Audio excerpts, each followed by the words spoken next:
Hola, buenas, soy Raimon de Supersonido y hoy vamos a hacer un vídeo donde os voy a ilustrar. Ilustrar, claro que sí, porque ya sabéis que de IFI sé muchísimo y de REGA, una de mis marcas preferidas, pues todavía sé más, obviamente. Entonces, vamos a empezar diciendo que REGA es una marca que nace en 1974. Ese año donde nació REGA, pues bueno, hubo... Perdona. ¿Sí? REGA was started in 1973. 73. Pero este señor, ¿quién 1973. es? ¿Quién es usted? My name is Roy. ¿Roy? ¿Roy? Roy. ¿From REGA? From REGA. Dios mío. Tenemos a Roy Gandy hoy con nosotros, que nos va a hablar muchísimo mejor del tema que yo y nos va a ilustrar él. O sea que ahora empezamos y nos ilustra. Bueno, pues ahora sí que sí, bromas aparte, ya tenemos con nosotros a Roy Gandy y la verdad es que es un honor.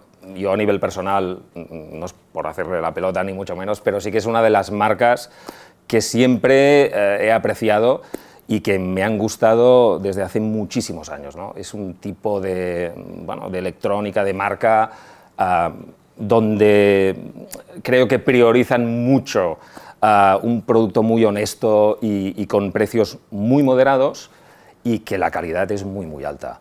Entonces, sin más preámbulos, vamos a conocer los inicios de esta marca y por qué se fundó. Entonces, Roy, me gustaría mucho que nos explicaras cómo fundaste esta marca y el por qué. Well, we've written a whole book about that subject because it wasn't the normal ambition of a company beginning with a clear aim. Mm-hmm. I was a mechanical engineer working at Ford Motor Company, and my passion was music and fast cars. And I was a student, and students don't have a lot of money, and I was living in a flat with teachers who had a hi-fi system, and I used to spend my Sunday mornings listening to music on my flatmate's system. Mm-hmm. And I then decided to get married and move away from the flat, and suddenly I had no music and no money to buy another hi-fi system. So I started making hi-fi equipment, which was a lot cheaper than buying at the time. And I had some friends and mentors, and the father of a friend told me, "You're a mechanical engineer, don't make amplifiers. Mm-hmm. Make the loudspeakers. That's something you can do easily." And he gave me 2 books which are very, very well known, even now, by a man called Gilbert Briggs, who founded Wharfedale. And these books were a technical description of the mechanics of loudspeakers and how they worked. And so I made some loudspeakers for me, and then it was a fashionable product at the time. Hi-fi was like computers now. Everybody wanted one. And people in Ford Motor Company got to hear that I'd made loudspeakers. And actually, Ford was a very hierarchical company, and managers who were 4 or 5 levels higher than me heard that I was making them, and they wanted to buy these very high quality but cheaper loudspeakers. So I had a small business running within the Ford Motor Company at the time. That was really how REGA started. I then was forced to sell the amplifiers and the turntables. And the amplifiers were no problem, but I did notice they all sounded very different, and some of them were better than others. Mm-hmm. And I started trying to sell the ones which sounded better, in spite of the reviews of the others that said that these should be better. But the problem was the turntables. They all arrived broken. Mm-hmm. Particularly the arms on the Torrens, which had very fragile bearings, and the motors on the Goldring, which was the only other turntable at the time, the Goldring GL78, I think. Mm-hmm. A very, very heavy motor. So in transit, the packages were dropped, mm-hmm. and the motors got damaged. Yeah. So I had to rebuild them. At that point, I was not a big seller, so if I phoned a distributor and said it's broken, they would say, oh, it's your fault. So I had to rebuild every turntable to sell it to my friends and customers. And being a very naive and impulsive engineer, I just thought it's quicker to make it from the beginning. And I started making turntables. And a shop locally got to hear about it. He asked me to come in. He started selling my turntables, which I was making 4 or 5 at a time. And it was his idea. He said, why don't we start a company making the turntables? And I was completely shocked. What? A company? Me? But he was experienced. He'd had his own shop running for many years. So he told me how it would happen. I had made exactly £1,000 from selling equipment to my friends and Ford people. And he said we'd put £1,000 in each for the company. We have 50% each of shares. I will help you with the premises. My mother will come and do some soldering work for you for free. And that's how REGA started. Roy, explícanos qué importancia das a que tu empresa, todo el producto que hacéis esté fabricado íntegramente en Inglaterra, que sea desde principio a fin hecho en la fábrica que tenéis en Inglaterra. Actually, made in England is a cliché, and many people prefer to think that they are patriotic. Yeah. The reason for us is something completely different. I'm not patriotic to any country. Actually, I prefer Barcelona a little bit to England. I prefer Italy to England. I prefer France to England. Yeah.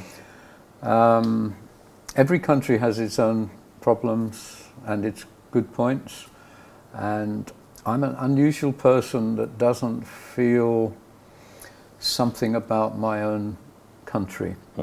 I've been lucky enough to travel all my life with REGA, and I find that most countries have some exceptionally good points and most countries have some bad points.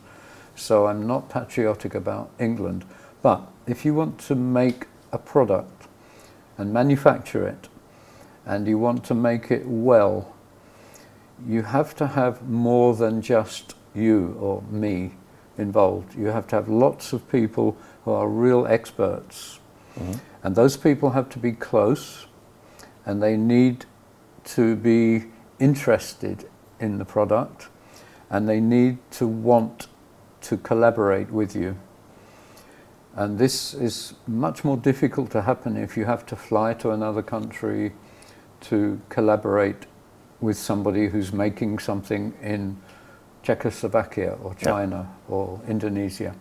But if they are a walk away, it's very easy. If they're a short car drive away, they're easy. If it's a long car drive away, it's quite easy. And in England and some countries in Europe, we have some countries that some people, who are very, very interested in what we've done. One of the first actually was not England, it was in Denmark. And we needed to make the lid for our turntable. And originally we were making them out of flat sheet of acrylic or perspex, and they were being cut and glued together. And we were making 100 a month, and even making 100 a month was a difficult job, cutting and gluing them. And we could see this was the first thing we needed to invest in, and we needed to injection mold it. And at that time in England, there were no machines that could injection mold something that big and clear and flat. And Denmark had the expertise of Lego, which is only a little toy, and people think it's something simple, but to make this toy that fits together from 1 year to the next year to 20 years later to 70 years later is something very, very special. So I realized I had to go to Denmark to find a company that would be interested. And we had a lovely man called Harry Jensen, I can remember his name now, who was just so surprised that someone would drive all the way from England to meet him. And he made a moulding tool for us at half the price, just at his cost. He made no profit on it. Yeah. And all he said was, I can make them for you at just one lorry load, which was about 1,000 lids at one time. This would last us nearly a year. So every year a lorry would come from Denmark. And this was the first memory I have of someone collaborating and me feeling, why? Why is he helping us so much? But then over the years we've found more and more people who've wanted to collaborate. A German company, for instance, but most of them, of course, are in England. A lot of them are local. A lot of them, one is in Scotland, one is in Ireland. But it's essential when you're making something special, which actually you're questioning everyone else's theories, that it's essential you have to have real engineers that understand what you're trying to do and why you're trying to do it, to get this expert input from other people. I know that sounds strange, but that's the real reason for making most things locally or in England. Okay. Roy, ahora te voy a preguntar algo que siempre me he preguntado de vuestra empresa y de todas, ¿no? Que es cuando cuando tenéis un diseño hecho de un ampli que funciona, que está bien, ¿cómo lo mejoráis? Y sobre todo, tanto amplificador como platos, cualquier diseño vuestro. Pero cuando tenéis ahí en la mesa un amplificador, por ejemplo, y queréis darle un plus, cuando lo estáis testeando, cuando lo estáis probando, ¿en qué parámetros os fijáis? ¿En qué queréis escuchar? ¿Y cómo lo hacéis? That's quite an easy question, ¿Sí? But also not happening in the way that most people think. When you're manufacturing and you're a company making things for other people, improvement can happen forever. You can think of an artist who's doing a painting, and some artists never ever finish their painting. If they become a little more commercially aware, they have to think, I have to sell this painting to live. So they have to finish it at some point, but they always want to keep making it better. But with a product, you get to a point where there are things you can make better, but it takes longer and longer, or the materials you want cost more and more money, or you have an idea how to, but the material doesn't exist, or the money doesn't exist, or the process doesn't exist. So with manufacturing something, you have to have a basic idea, you have to have the materials that will improve something, you have to have the engineering understanding that will make you improve it, you have to put in a lot of hard work and making prototypes that don't work correctly until finally you have something that as a company you're happy with. And at that point you have to have tests, you have to have lots of people in different walks of life listening, trying the esoteric parts of it, and you have to decide at some point this product is now ready to sell. But then there are still wishes you would like, and something we tell our engineers now: decide when to stop, keep those wishes, and those wishes will develop over the years. You will find some of those wishes become easy. Suddenly new processes happen. For instance, in the last 10 years, CNC machining has changed our lives completely, and we can do things we wanted to do before, we knew were possible, but were far too expensive. But with a CNC machine, we can make something more accurately at a lower cost, so the quality increases and everybody can be very, very happy. And this can be the starting point of a new product. Yeah. New processes, new ideas, new materials. Okay. And the world is developing. It is always developing. The developments are always there. But a manufacturing company has to decide when a product is ready. Actually, REGA is a little unusual.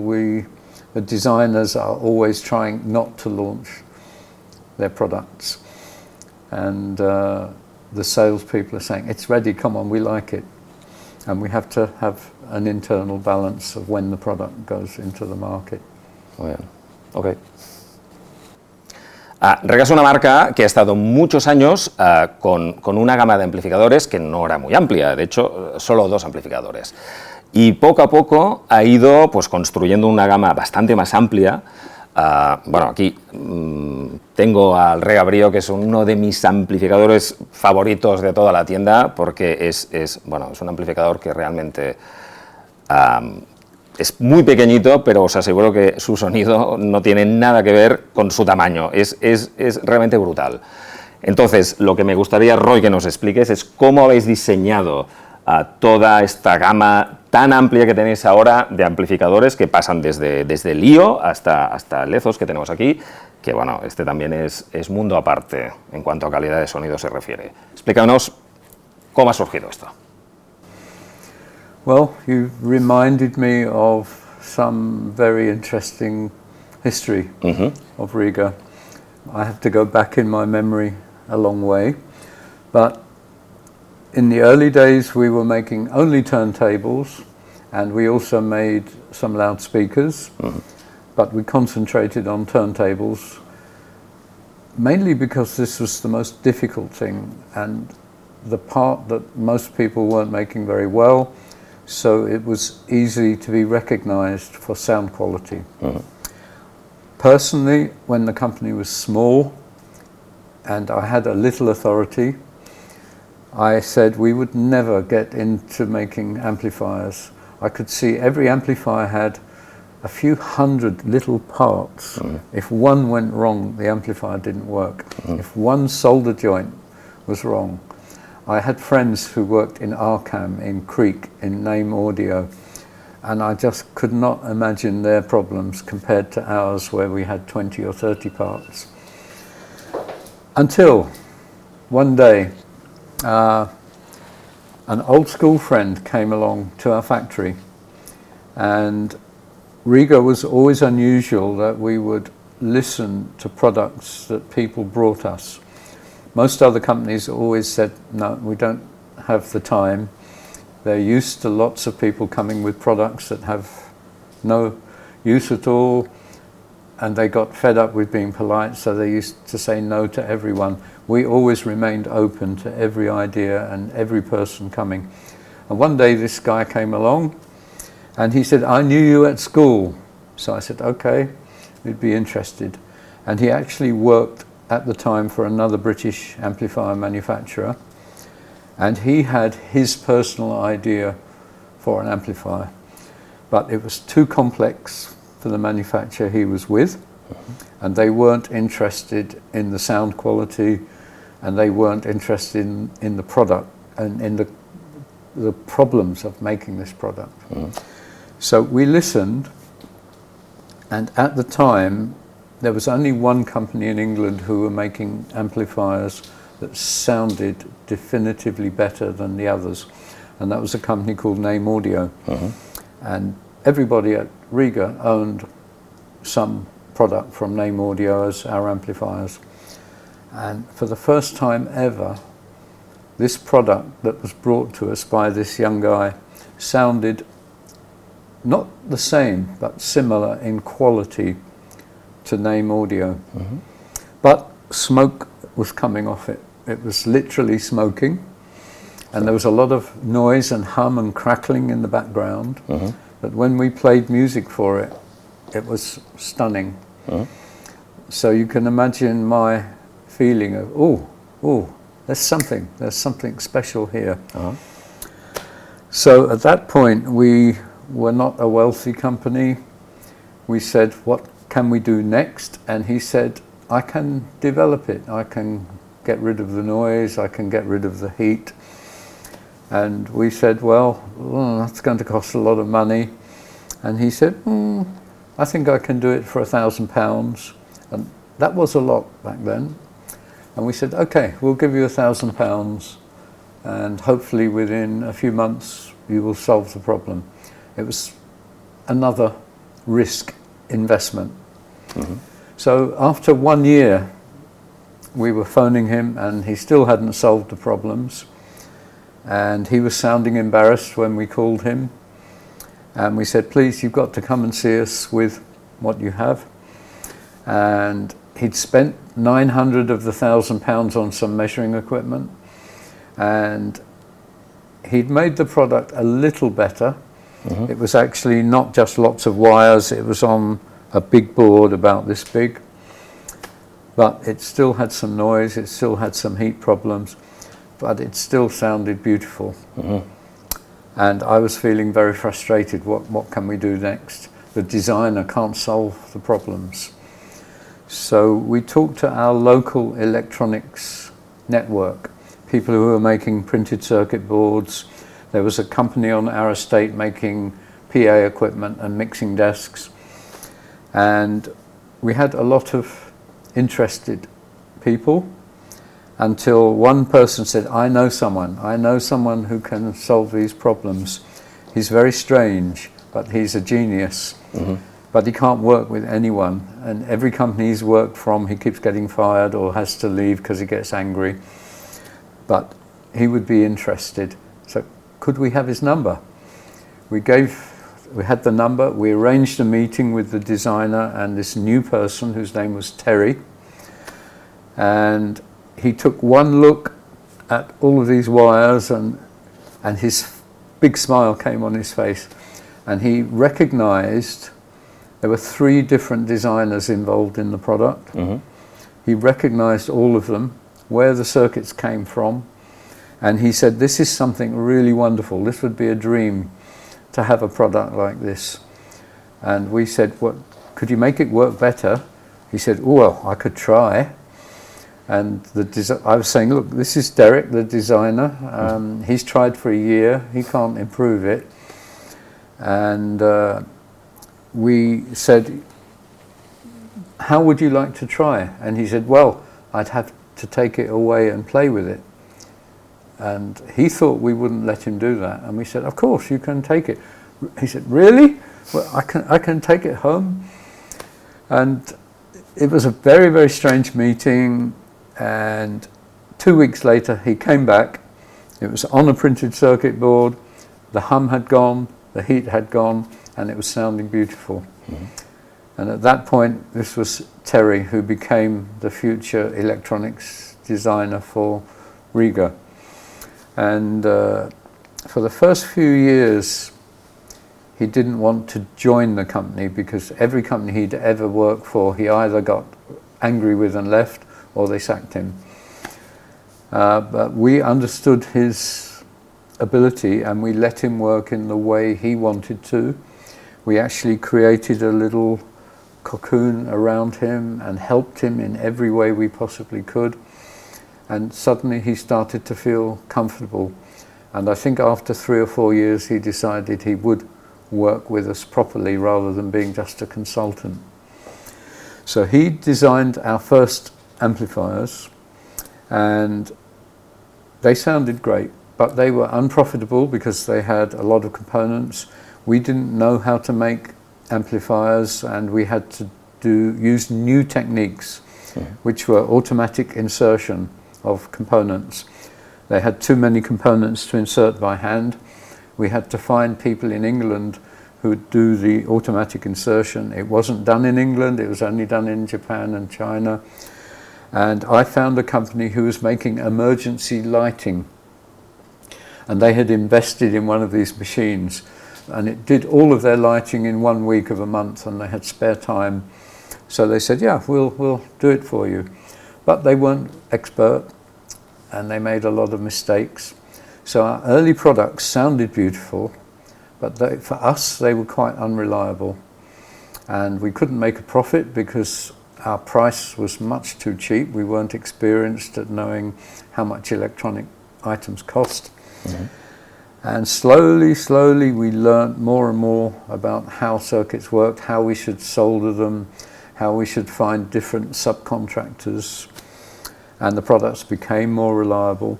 They didn't sell in England at all because Name Audio had almost a stranglehold on the market, but we had really good markets in France and in Scandinavia, and we were selling hundreds of them. And what we thought was unreliable, they didn't care. It was cheap enough and good enough. If there was a product, they just changed it.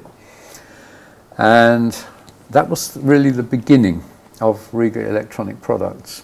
So it was a whole new concept of circuit that Terry hadn't designed, but he'd developed. We then got to understand that Terry had a photographic memory for every single hi-fi circuit that had ever been produced. He could remember the circuits in his head, the layout. He could identify components, but he could also recognize circuits if they were on a printed circuit board. A very, very strange character. His whole life was electronics. He started at the age of 4 taking televisions apart, and then his parents couldn't understand at the age of 6 he could put them back together and they worked. And they actually got a psychologist to come and check him out because they thought this was a really strange guy who spent his time at 6 years old inside radios and televisions. And he was lucky he grew up in a school where a very world-famous band, Procol Harum, started. And he started looking after their hi-fi equipment at the age of 18. And he even had a number 2 band with Procol Harum's guitarist brother. So he grew up with musicians. He grew up looking after musicians' equipment. So he completely understood the fact that a musician was saying, I like the sound, or I don't like the sound. And he started to relate what he could do as an engineer and how it changed the sound of electronic equipment. And he felt comfortable with this, which almost all other designers they said you have to measure it to make it sound good. And this appealed to me because I found with mechanical engineering that you can have your theories, but you still have to listen to decide which theories are correct and which ones are not. So over the years our products developed. We started getting more expert at making them, and on one occasion, it was something very, very special. Terry went in an old Escort car to a second-hand equipment manufacturer. We needed to buy some oscilloscopes, and we couldn't afford expensive ones, so we had to buy second-hand ones. And he went to a company where he thought we could buy second-hand oscilloscopes, and they had nothing. But while Terry was looking at all this old equipment, he saw 2 pallet loads of old Wireless World technical articles of electronic circuits. And some of them were Wireless World and some of them were AES, the Audio Engineering Society, published articles of audio amplifiers. And he took one look at these and said, I want them. But they were too heavy to fit in the car, too big to put in the car. But Terry was an unusual person. He wouldn't leave unless he had these 2 pallet loads. We could pay for them. They were very cheap. Nobody wanted them. So they had to take them off the pallets, put them in the boot of the car, put them in the footwells of the car, put them in the footwell of the front seat. Even the driver had some under his seat. And these 2 pallet loads of magazines came back in this old Fiesta, old Escort, sorry. And they arrived back at REGA. And he spent the next 10 years reading through them all. And then, in more recent times, when we had made a Brio amplifier, the first Brio, and everyone quite liked it. It was simple, relatively cheap, sounded quite good, and the brief from our salespeople was, it must have a remote. Now we knew remotes affected the sound quality unless you spent a lot of money, because they had to be digital, they had to have a chipset. Oh. If they were mechanical and altered the volume control, it added about £100 onto the cost of the amplifier. But our brief was, we must make this amplifier with a remote at the same cost. Terry was scratching his head. He said, we have modern technology, we have surface mount, I can make it half the size, this will cut the cost of the case, but that will allow me to put a remote in and not affect the sound quality. So we said, yes, go ahead, do it. And the salespeople were saying, don't change anything, it's great, sounds good. Terry finds it very, very hard not to change anything. He's always wanting to put his new ideas into new. And this is similar to the question you asked before, how do new things happen? Oh. So after about 6 months, and at that time, my job was final listening.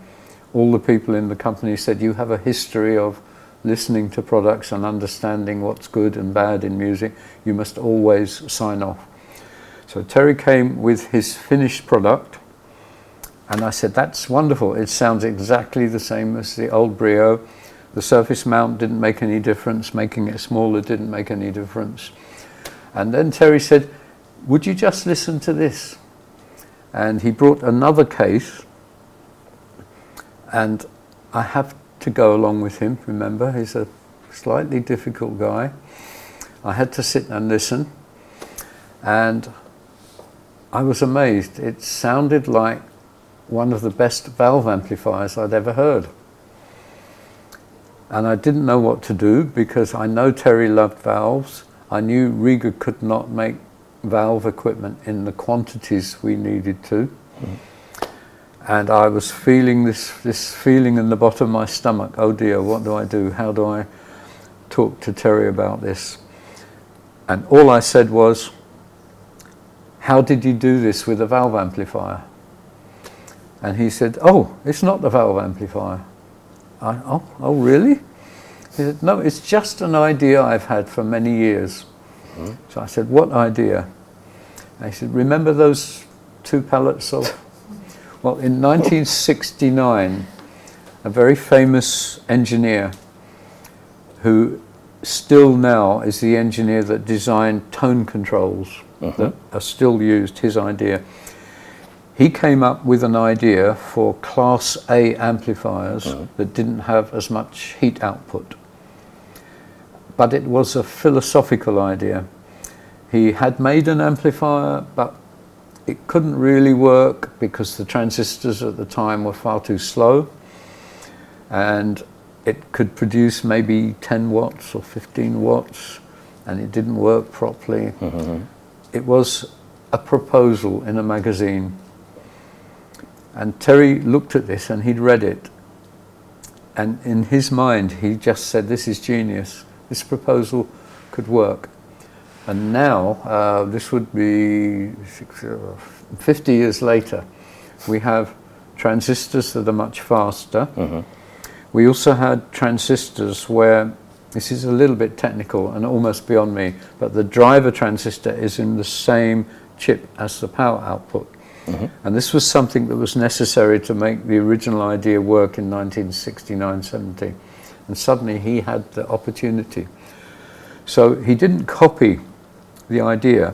The idea made him design a circuit using modern transistors that would make the original philosophy work.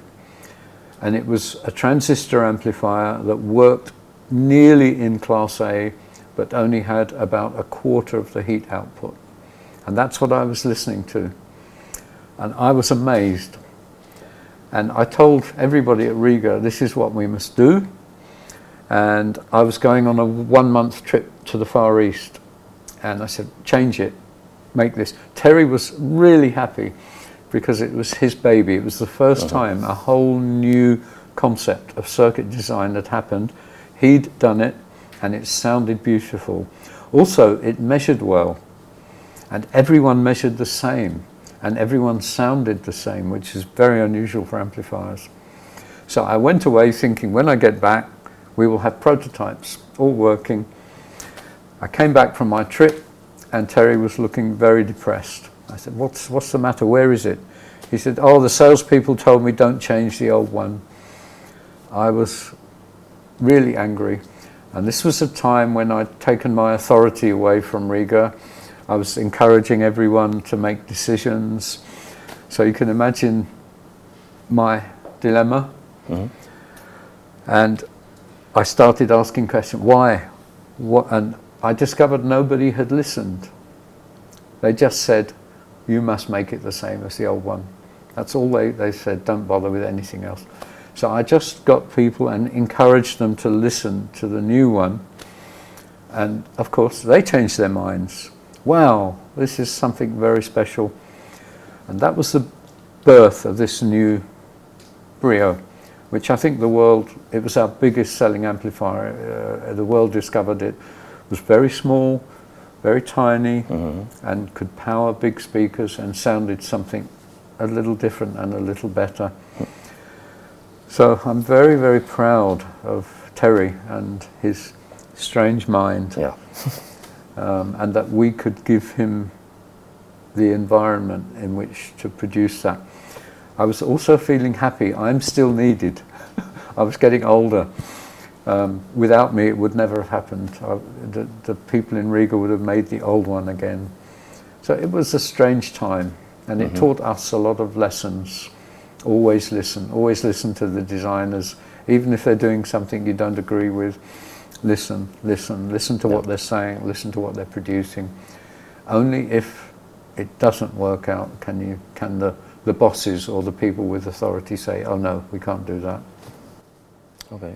Es que realmente cuando aquí en la tienda hacemos muchas pruebas con muchos amplificadores de muchas marcas, y os digo, cuando probamos un Brio contra otra marca, que en principio puede ser marcas mucho más potentes, pero nuestra percepción y la de los clientes que lo probamos es que, bueno, el concepto este de musicalidad es que siempre salta el mismo, ¿no? Pero sí que es verdad, o sea, cuando escuchas un ampli de REGA, de pronto es como que, ostras, el cliente dice, sí, hay como más música, el sonido es como más grande.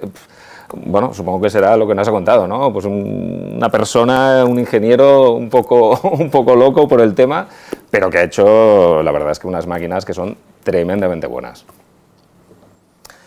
Muchos clientes que entran en nuestras tiendas nos preguntan que les recomendemos un plato para iniciarse, ¿no? Entonces, bueno, nosotros les respondemos según nuestro criterio, y ahora me interesaría saber la opinión de Roy. ¿Qué le puede recomendar a alguien que se inicia en el mundo del vinilo? ¿En qué se debe fijar a la hora de comprar un plato? Importante. That question is not absolute. It's depending on the person's subjective experience from music. So many people love music playing all the time. Many people cannot work without music. It helps them work. Personally, if music is playing while I'm working, I lose concentration on the work because I want to listen to the music. Yeah. So if I'm working, I will never listen to music. It has to be something that I get involved in. If it's there in the background for me, it's annoying. Yeah. If it's in a car, 50-50. But if it's good music in the car, on many occasions I have had to stop driving and pull over and listen if it's special. So that's describing different types of people. Yeah. For me, a turntable has only one reason for existing, and that is better sound quality. It's not a gimmick, it's not a fashion, it's not about a big thing to hold, it's not about the artwork, it's not about nostalgia, it's only for me about sound quality. And in our company we think the best, but very good turntables. We also make what we think are the best CD players, but they're very good CD players. But our cheapest turntable can give more emotional pleasure than our best CD player, in our opinion. Yeah. And we also believe we know why. It's not magic. We believe that the record actually has more musical information, and the turntable's job is to extract that information from the record. So when you're coming to a first-time buyer, the first thing is he has to love and enjoy the emotional feeling that he gets from music. If it's purely for background music, it could be worse, because the emotional feeling could actually distract him. But having said that, I have friends who play turntables while they're working. So it depends on how interested they are in this emotional sound quality. Because sound quality can be different things for different people. A better turntable from REGA can give you a little more of this emotional feeling, but it costs more money. Everything we do, it's a policy of ours that if it costs more, it must sound better, and it must have more of the ability to convey the emotional feeling in music. It's something that all good musicians will understand, because they are trying to convey emotion in their music.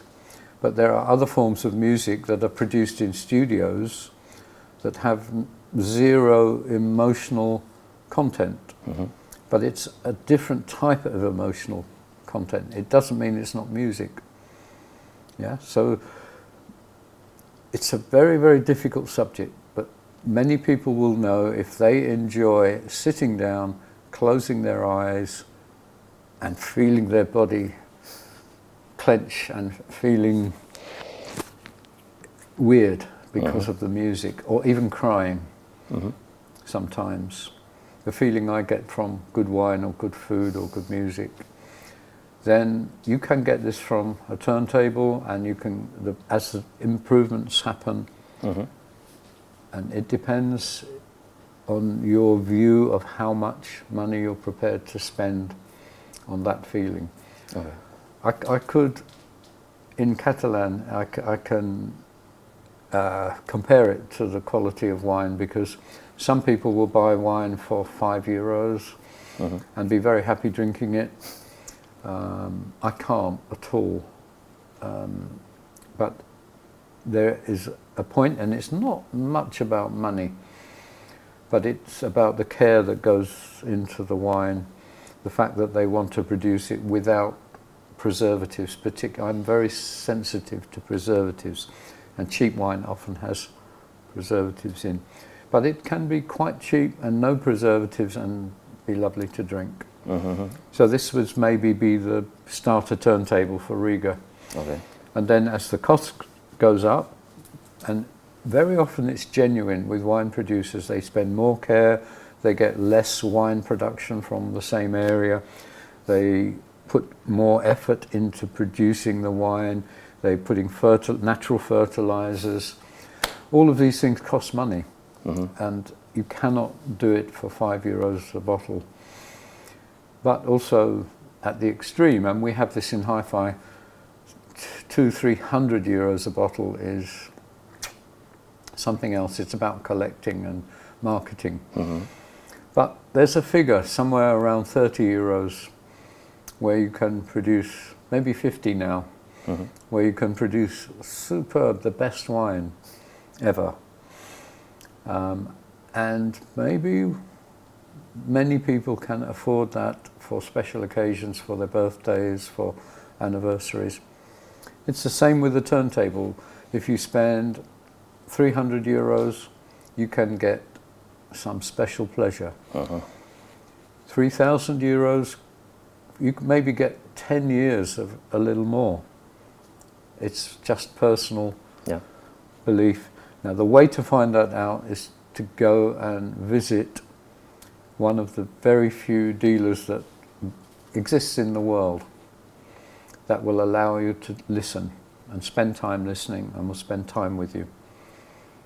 Or you can buy the cheaper one, which is almost throwaway money. It's the price of drinks for one night for some people. Buy it, see if you like that pleasure, and then decide if you want more. So I don't know if that answers the question. It's a way of relating the cost to the quality, and does it mean something to you? Bueno, pues como podéis ver, Roy no es la figura típica que nos encontramos muchas veces en las empresas de audio, ¿no? Que a veces nos intentan dar grandes explicaciones muy técnicas, a veces discutibles o no. Pero es un tipo que es muy natural y diferente a los demás. Pero es que también esto se ve en sus platos. ¿Por qué? Pues porque Rega siempre ha seguido una filosofía distinta a todos los demás fabricantes. Y esta misma filosofía, desde que sacaron el modelo inicial, que fue el Planet, hasta los más actuales, como filosofía siempre ha sido la misma. Ellos nunca han puesto grandes platters, ni han construido con grandes metales, ni grandes inercias, ni motores separados, ni levitaciones magnéticas. O sea, siempre se han centrado en este tipo de plato. Entonces, Roy, por favor, explícanos por qué esto es así, según tú, claro. Okay, I think I understood nearly all of that. I was born a natural skeptic and a cynic. People say babies don't have characters, but I think every mother and father knows the baby from tiny has a character. And mine was questioning. And I know my parents told me when I was 5 years old, when I started school, everybody was going to Sunday school, which is a church school. I said, oh, Sunday, good, I want to go with my friends. And my parents were convinced they should not put their own ideas of religions or anything onto me. And they hadn't brought me up in any religion, and they'd not even, I'd not even understood there were different religions in the world until I went to school and they said, we're going to Sunday school. And they said, okay, you can go. So I went to Sunday school and they told me that I came back and they said, what was that like? Do you want to go again? And I said, no, Mum. Why was the man lying to me? And that's just the story.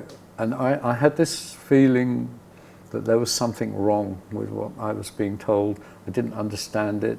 It made me feel uncomfortable that an adult would tell lies to a small child.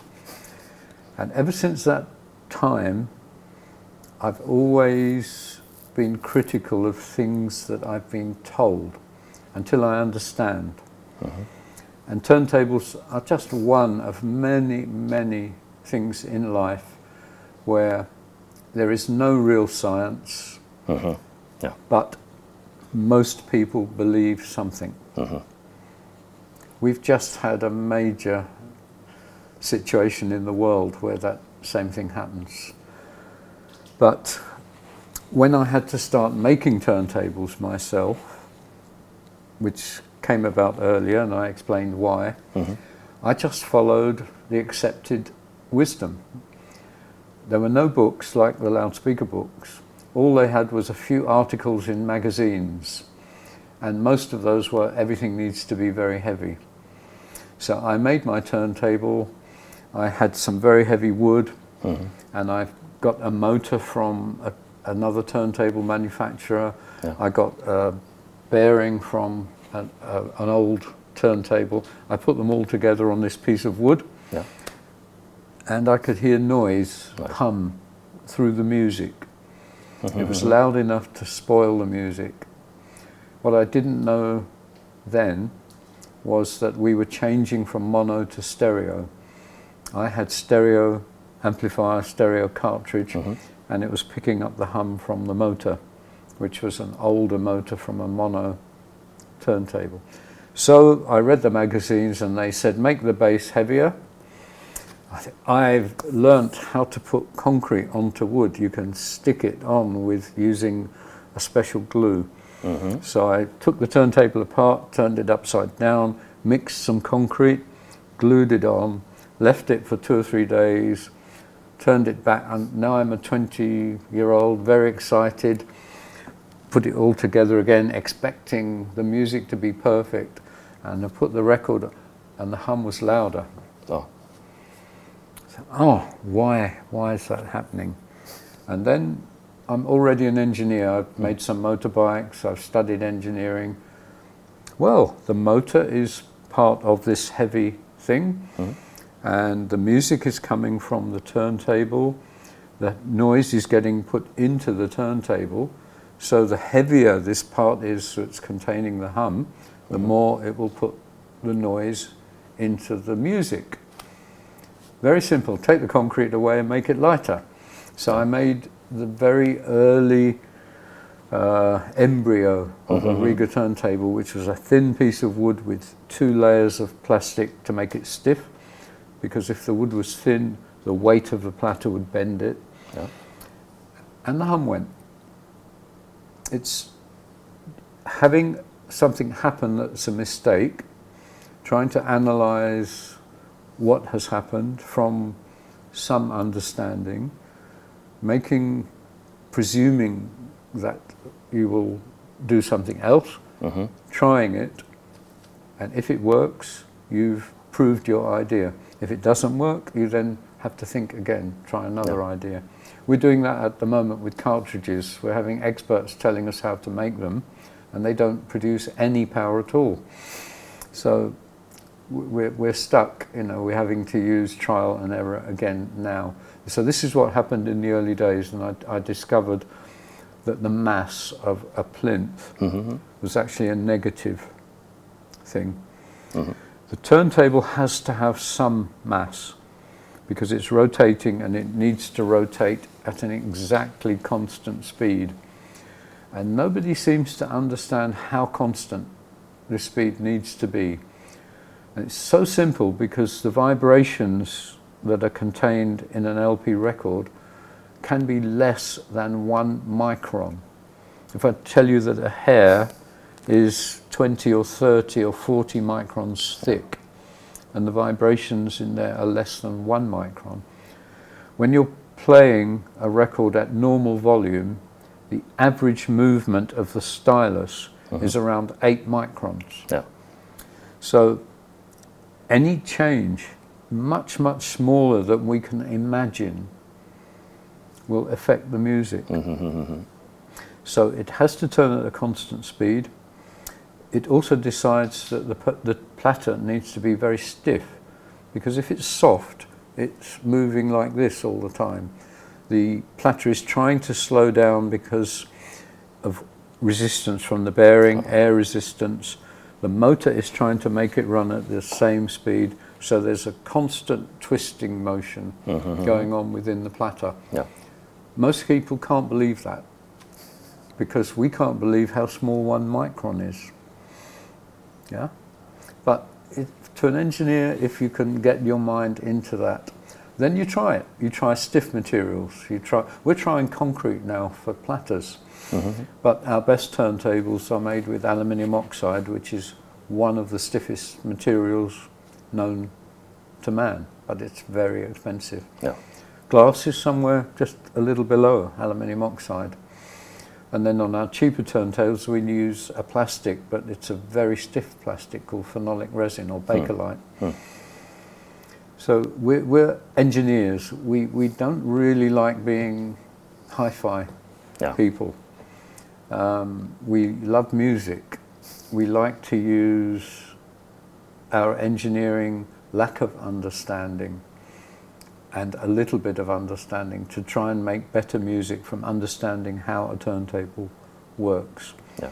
And that's why we're using different materials from other people. We have been considered completely wrong, completely arrogant. In our early days, everybody thought we were a strange company, But there were enough people in the world that listened and thought, oh, this sounds better, I like it. In spite of all the people trying to stop us and say you're crazy and this isn't good marketing, and we were lucky enough to grow just from sound quality. And when we decided fully to invest in turntables in 2009, we decided if the price goes up, it must sound better, it must be definitive. And that's our marketing. Real sound improvements, and then the customer can decide if he can afford that difference. But those sound improvements come from precision engineering, from stopping movements in the arm, from making bearings that almost don't move, from knowing you cannot make something that's perfect. It's impossible. Anything in life is perfect. It cannot be perfect. But if you can understand what the idea of perfect is and see how close you can get, and then what materials, what processes, what type of design can get closer to that perfection. There's lots of examples here. The plinth, I don't know if the camera can see it. The plinth, we've taken away all of the mass that isn't needed to support the turntable or support the bearing. The platter itself actually has 3 glass rings. Sandwich, And that's because we actually need to make it as light as possible, but as enough weight to keep it rotating smoothly. If it gets any more heavy, it will start to damage the bearing, which will cause noise again. Everything is a mixture of compromises because it cannot be perfect. And good engineering is about matching all of those compromises. If we put a better bearing, but this is not good enough, we're wasting our money. It's also why we find it difficult to upgrade. People love to upgrade in our industry, but a turntable is a good mix of the right compromises at the right price. Roy piensa no como un audiófilo, sino que piensa como un ingeniero, ¿no? Y realmente él ve un tocadiscos como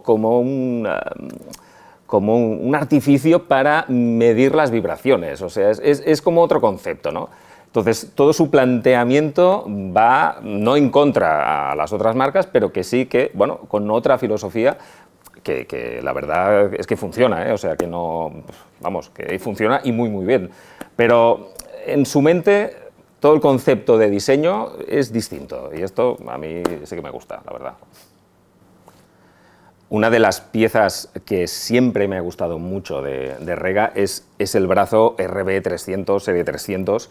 Me parece un brazo genial, sencillo, con un ajuste eterno, o sea, nunca, si lo ajustamos un día, os aseguro que dentro de 20 años no lo vais a ajustar otra vez, porque estará perfecto. Pero lo que me intriga es cómo llegasteis a la idea de hacer este brazo y por qué el ajuste del peso, en este caso, va en un lateral. Explícame, por favor. Okay.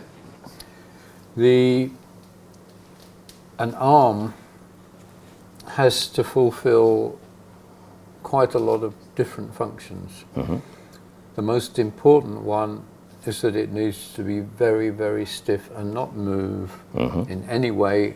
The bearings mustn't move, the arm mustn't be flexible this way, that way, that way. Next, it needs to be of the right weight to allow a cartridge to work. Now this is not normal weight, it's the flywheel effect of the arm around its pivot. So if the arm is too heavy and the arm is sitting on a record and the record has some slight movements, all records have some slight movements, then the arm won't move, the stylus will move with the records, and that will cause a problem for the music at the extreme, it can even make the record hit cartridge. So you need the arm to move up and down and not the stylus move. If the arm is too light, it can then have a natural frequency that will vibrate along with sound in the air, along with natural vibrations in the turntable, and it can actually jump off the record. And there are a lot of turntables that exist on the market now that have springs in the feet that make the turntable vibrate, if you want me to get a little technical, around 20 cycles per second, 15, 20. And that can be exactly the natural frequency of an arm on a cartridge. And if the two come together, the arm will tend to be very, very fragilely linked to the record, and it can actually jump off. If you just one little tiny tap and the arm can jump off a record. So there's a window of what is called mass in hi-fi. It's actually rotational mass in engineering terms. There's a window. The arm has to be not too light, not too heavy, and it has to be totally stiff, which isn't possible. So we have to look at this as an engineer and think, what do we do to make all this happen? What REGA have done is made an arm in one piece. It's also totally different thicknesses at different parts of the arm, so that it doesn't have a natural frequency like a flute or a trumpet to vibrate. And to get the mass low, we use the spring setting to take away some of the mass from the counterweight. So this weight adjustment that you're talking about is actually lifting the arm up. Most people think we're putting weight on to adjust the playing weight. We have to talk about customers, and the customer has to balance the arm floating and then put some weight on. We've adjusted this so when it's at 0, it's actually lifting the arm up by 3 grams at this point. And this means that this weight has to be 3 grams lighter. So we reduce the overall mass of the arm. That means we can put more material in here to make it stiffer. We're balancing all of the different characteristics that are needed on the arm. So some critics will say that the spring, we could have a total spring. Some old auto-changer arms, the whole lifting force happened by the spring. But if the spring is powerful enough to lift the whole arm, then the spring will have enough energy in itself when it's vibrating to put some energy into the cartridge. So here we have just a tiny bit of energy lifting the arm, which doesn't create enough energy in the spring, which is very close to the bearing, to put any vibrational energy into the arm. We then make a very clever spring also that damps out its own vibration, and the overall result of all of these different small compromises makes an arm that can play music a little bit better. There are many other facets in the arm, the friction on the bearings, the way the bearings are designed, the way the arm is assembled, the cable, the wire in the arm, which we designed to create the lowest possible friction, which is very, very important. A lot of people who modify the wires because they say, oh, they're not silver.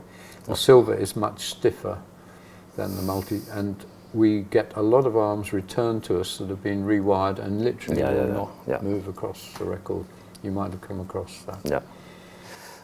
Este brazo, una de las razones que lo encontramos en platos platos muy audiófilos, de un precio de estos brutalmente caros, y nos encontramos este brazo, porque este brazo funciona muy muy bien, marcas muy esotéricas lo utilizan, y la verdad es que, a ver, es sencillo, fácil de ajustar, y bueno, según nos ha explicado, todo tiene un porqué, ¿no? y la verdad es que para mí es una de las piezas que más me gusta de todo Rega. Ahora, Roy, me gustaría saber de todos los productos que has hecho durante todos estos años, ¿cuál de ellos es el que te sientes más orgulloso a nivel personal? That's a much more difficult question, because pride is one of the sins of life. But definitely achieving a goal can give somebody a good feeling. And I think one product has to be the tone arm. It was designed in 1980 to 82, and it was the last product that I did all by myself, almost. After that, we started to have collaboration with more and more designers. Now we have 10, 12 designers at REGA, and I'm very proud of other people doing things and just my experience helping them. So the arm is now nearly 40 years, and nobody has managed to improve on the concepts and ideas, and none of them are secret. We have even competitor companies coming to visit us to see how we make it. We show them every detail, including the drawings, how we assemble, the techniques we use, how it's designed, and everybody just shakes their head and say, well, we couldn't do that. So if you're talking about pride, I think maybe that's one thing. And the other product is the story I told you before about Terry and the Brio circuit. Okay. Because it's such an unusual concept for an unknown individual person to develop a whole electronic circuit that sounds better and works well.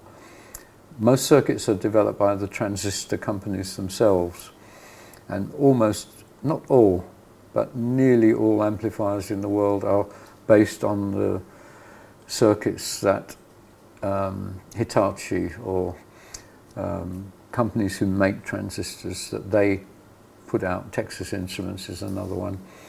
And the designers have improved on it or changed it or altered it.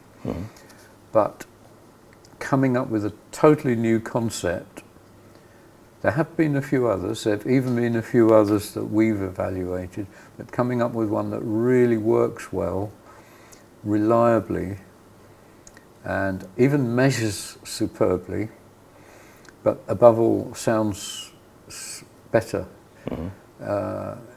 And the story I told you about this special guy who had an idea from 1969 and put it into operation in 2020 something, 2015 or something. That makes me feel good. Okay. I didn't have much involvement, just apart from recognizing it. And just being around other people who do something special, which I know it's not world-breaking, I know it's just hi-fi, but being around someone like that who can do something special makes me feel good. Okay. So there are two things. Okay. Muy bien. Bueno, pues tengo en mis manos un libro muy recomendable, es el libro de REGA, que recomiendo a todos los fans de REGA y a todos los fans de LIFI. Realmente este libro sorprende porque, bueno, está plagado de fotografías, hay cosas muy chulas, como podemos ver el plano, el molde del brazo RB del que estábamos hablando ahora, un montón de explicación técnica y el porqué. Incluso tiene un glosario de todos los términos. Cuando hablamos de platos, está todo bien detallado. Entonces, este libro os lo aconsejo muchísimo para todo el mundo, vamos. Pero dentro de este libro hay un proyecto de plato que hicieron que se llama Nayat. Es un plato sin ningún tipo de compromiso, es las mejores materias, daba igual el precio, pero de lo que se trataba es de dar la máxima calidad. Y Roy, explícanos un poco el proyecto Nayat, en qué se basaba, por qué, y explícamelo, por favor. Vale. Okay. In 2009, REGA noticed turntable sales doubled, and we did nothing. Before that, we were selling a few hundred turntables each month, and we were not able to invest in new designs because turntable sales were quite low. We were concentrating on trying to make the best CD players we possibly could, but with less enthusiasm. No. And suddenly, without any warning, 2009, literally, we had double turntable sales. And what's happening? We couldn't understand it, and we then realized that this was the beginning of people needing to enjoy better sound quality. It's a little easier looking back. At the time we had these little small music Walkman things. Sony were making all sorts of little things, and people were playing music into headphones. It was becoming digital, it was becoming MP3, and I think, like many things, advancement leads to poorer quality, and it got to a point where the sound quality was affecting some people. And so I think this was the beginning of the return to vinyl. We looked at it, and we were at the peak of sales of CD, and they were starting to decrease. And it was the first ever real commercial decision that REGA made. We had a real meeting. We don't really have many meetings at REGA, but we had a proper meeting, commercial meeting. Lots of people. What should we do in the future? And we decided it's more sensible to put some investment into turntables than it is continuing to try and make better CD players. The doubling of sales of turntables with no investment, no changes made, we made a little bit more profit. Even then we were quite a small company. We didn't have money for vast development costs, but we decided turntables are the future. It's also emotional because it's something we enjoyed. We had nearly 40 years, 35 years of experience of how to make a turntable, but we were not able to look at higher quality markets because we were established in the good value, low cost area. But we were certain we knew how to make better turntables. We'd made them ourselves, but it just always seemed to us the cost was too high. So we made a conscious decision to put all of these ideas into an extreme different product. So we had our engineering meeting as well as the commercial meeting, and we decided that the only way to make an ultimate product was to change every single thing, not make one change at a time to see what worked. We had to re-evaluate every single part of a turntable and just make one new product with everything changed to try and be as extreme as possible following our ideas. We were very lucky because some of our ideas needed much more advanced technical processes than had been used before. One of them was special real carbon fibre that's used in the aircraft and the Formula One industry. Yep. Another were ceramics, which included aluminium oxide and also zirconium, which is a diamond substitute. And these companies are not very common, and normally they are overused, overstretched, working 24 hours a day. But the time that we decided to invest, Formula One capped the budgets. So suddenly, all of the companies working for Formula One teams had spare time. And we found a company that were working, making steering wheels for Renault, gearbox cases for some of the British manufacturers. And they gave us an engineer, a junior engineer, because he was a vinyl enthusiast. And we proposed an idea for making a plinth with carbon fibre. And it was wonderful because he's a real engineer, and we could explain our ideas, and it took maybe 10 minutes. And there's no arguing.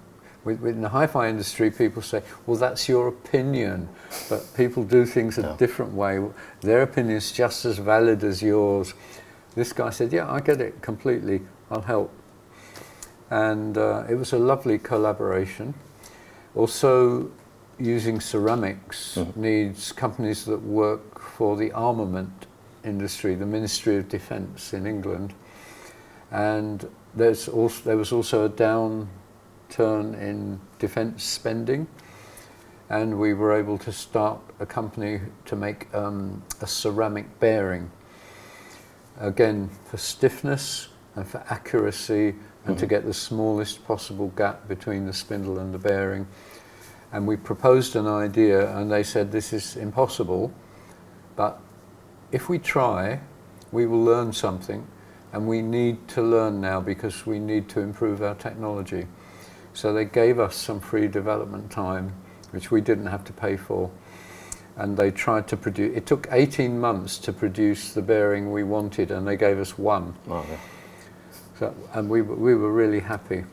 We were also thinking of the idea of connecting the arm with the bearing with ceramics again, which were the stiffest materials known, but very, very thin ceramics. And these were difficult to make thin because ceramics break easily. They shatter. They're brittle.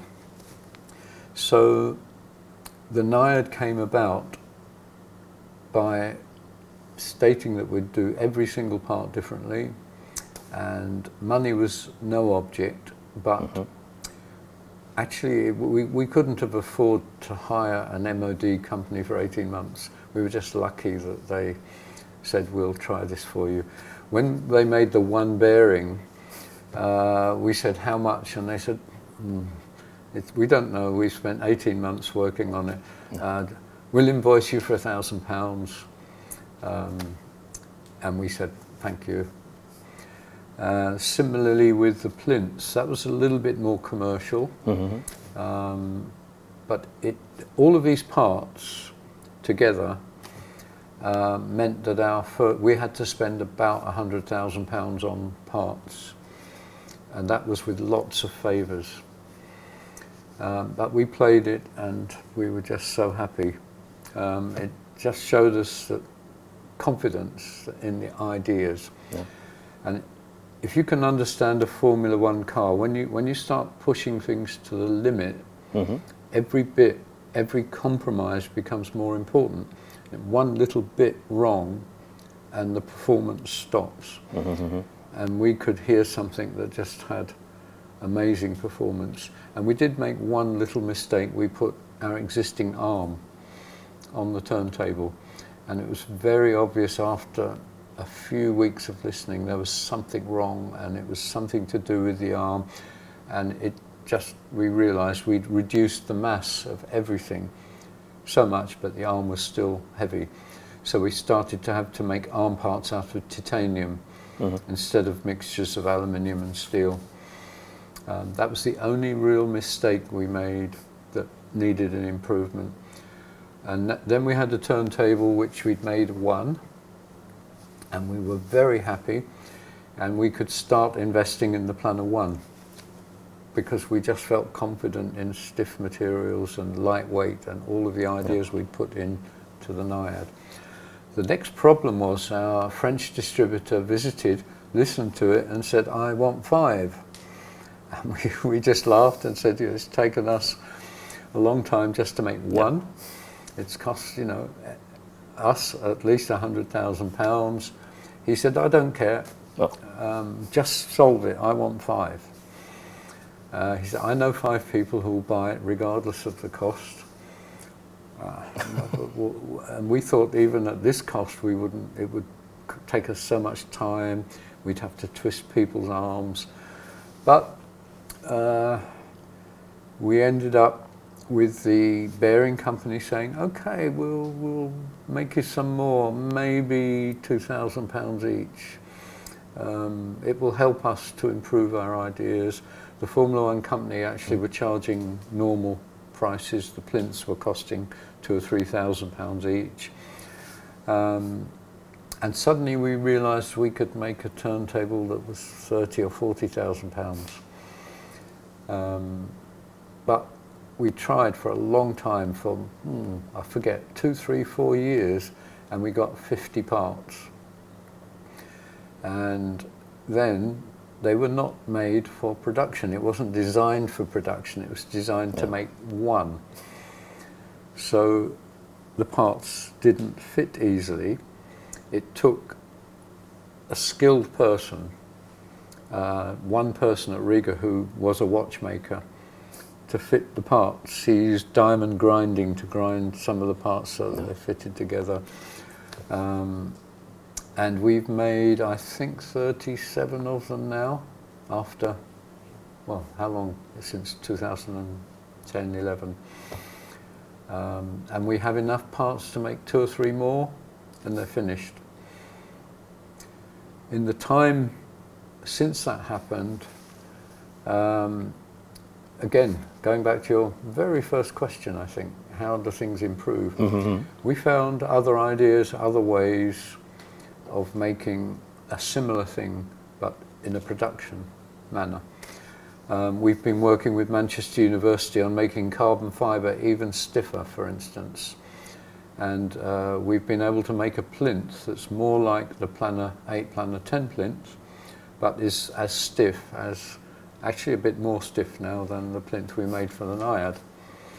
And then we have found a different company making ceramics that use CNC grinding, whereas before it was all having to be done by hand. So we could get cheaper platters and cheaper bearings. And we're hoping that this will be a product called the Naiad. The only problem is energy in Germany at the moment, because a German company is making the bearings for us. It's a company that makes hip joints, again using the similar ceramics. They're diamond substitutes called zirconium. So we're getting quite excited that we could make a production version of the Naiad with a similar performance.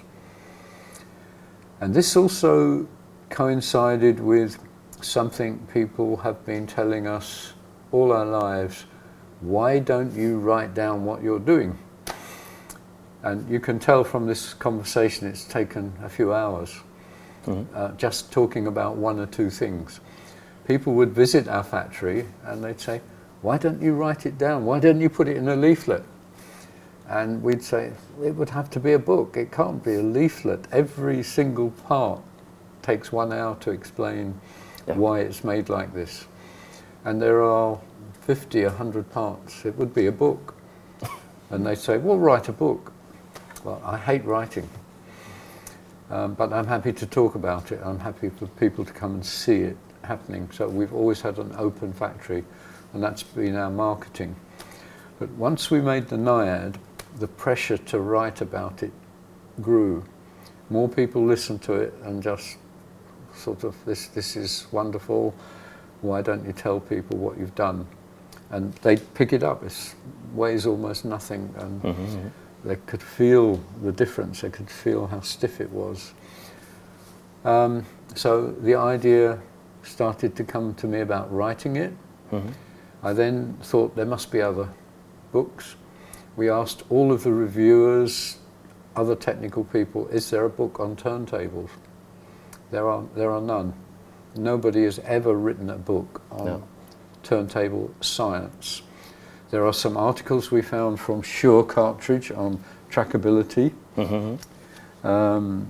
There's a Cranfield University sponsored project to make an arm for Max Townsend, and one or two other small articles in the AES mainly about cartridges, but no books or papers written about turntable design. So that made me think, we can explain our ideas of everything. How do I write the book? And we had a long relationship with a reviewer called Paul Messenger, who was a loudspeaker reviewer. And we felt he was one of the few, one very honest reviewers, very good technical writer. And I asked him, would you write a book for us about turntable design? And he said, he didn't want to. And he was a friend, and I said, why? And he said, well, it would make my life difficult with the other turntable manufacturers. If I was to put your ideas and to put my name behind it, maybe they would be a little suspicious of me, and maybe they'd think, I was being paid by you or something. So so I tried to find another writer. Then I thought, this is not good for a book.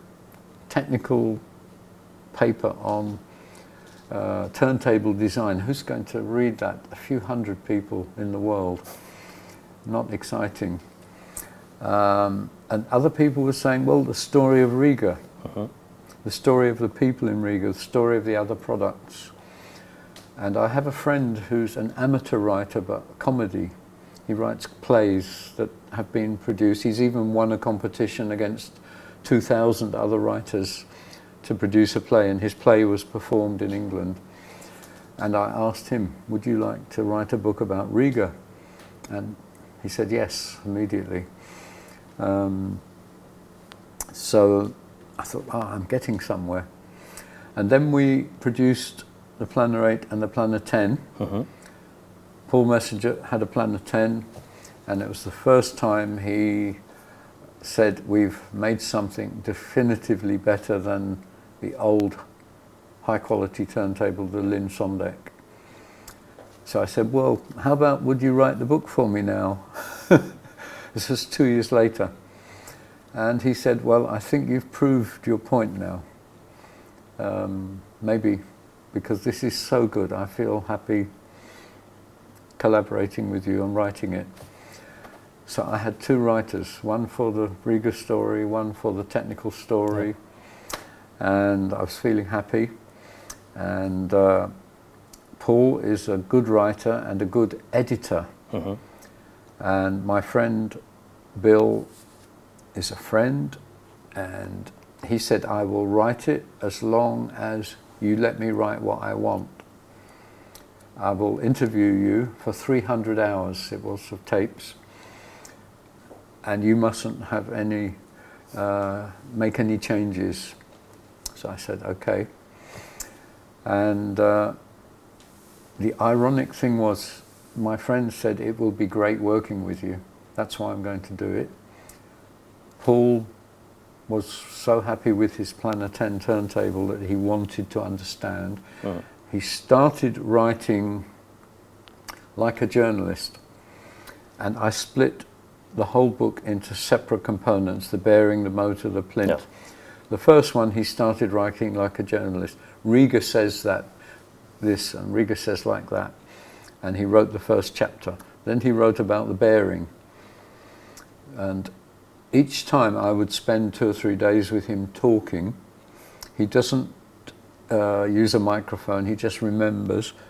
And then from one day's talking, he'll write one sheet of paper, and it's perfect. It's wonderful. And after he'd written the second one, he said, I've got to go back and write the first one because this is real, isn't it? he could. A journalist has to not have his opinion. Yeah. He has to write everyone's opinion and stay on the shelf. And he realized that staying on the shelf wasn't appropriate because this was real informative information that we had to explain to the public. So he rewrote the first one much more positively, much more definitively. This is what happens, this is the science. And then we started the process. And it was so good fun because I was editing. He wrote beautifully, but just sometimes he didn't quite understand the difficult technical bits. Yeah. And I would edit his work, and he didn't mind at all. He loved it. He loved being a writer and an editor, but be it someone else editing. But when my friend made a mistake just with a date or something, he'd get really angry with me and saying, oh, you said I could write what I want, and I'm saying, it's just not right, and this is not, you know, just check with someone else. It was a very different experience working with the two people, but wonderful fun, and it was 2 years of working. Yeah. But we ended up with a book, and nobody has challenged any of the ideas in the turntable design. A lot of people still say they disagree, but no one has come up with a reason, a technical reason or a physical reason why it's wrong. So we're happy. At last there's some science, and I think it has helped a lot of people understand, and because they can actually hear, the people who are interested can hear the sound improvements. Even though it seems strange, they're happy now to accept the engineering, scientific explanations.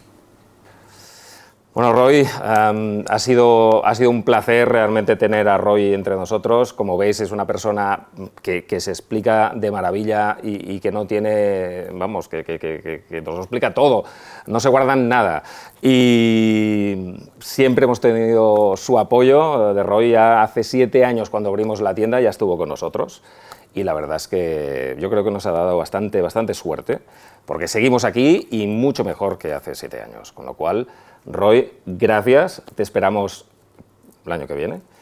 Y nada, muchísimas gracias. Vale. Vale. At least now you know the correct date. Yeah. And a lot more things about REGA, which I hope are interesting. And for me, I would just say it's just wonderful that some of the things we do in England are appreciated in lovely countries like Spain. Okay. Thank you. Thank you. Gracias. Y nosotros nos veremos hasta la próxima. Muchas gracias.